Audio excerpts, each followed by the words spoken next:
Yeah, being shamed is, I mean, it's usually a very disconnecting and hard place to be, especially as a child. For a child, it's really hard to kind of do something about the shame they will feel if an adult imposes it on them.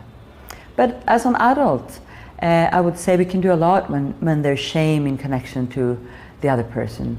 One thing I do is, first of all, just acknowledge that I do feel shame. And then I remind myself, I don't want to avoid it. I want to see what's in it for me. So then I usually ask myself, am I trying to avoid it right in this moment? And as I see it, we often blame ourselves, we blame the other, we withdraw, or we kind of brace ourselves and rebel against, I don't feel shame. So just stopping and acknowledging that I'm actually avoiding shame in this moment very often then brings me to next question, which would be, so is this moment around dignity, my need for dignity, my need for acceptance, or is it my need for belonging? And I've found those, when I can remind myself that probably one of those, or two of those, or all three are at stake in this situation, something settles in, and I can find myself more connected to what I'm feeling and needing under that. What else is there? And then usually I can open up and either empathize with a person that is taking those measures that are really shaming me, they must be desperate. Or I might just express how I'm feeling and what I would want instead of the shaming and blaming. So there's lots I can do.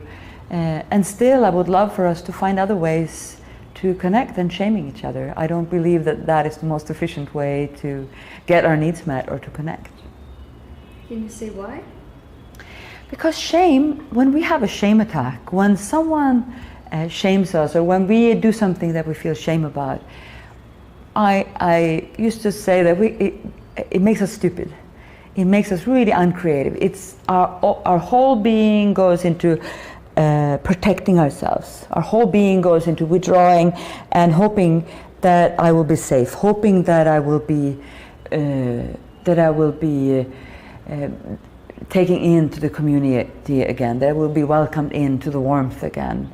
So it's usually very, very hard to communicate because I'm so far away from even considering others' needs more than in the way that I'm bad. And it's also hard for me to connect with creativity to how can I handle this situation? What are my options? So shame really blocks learning, blocks communication.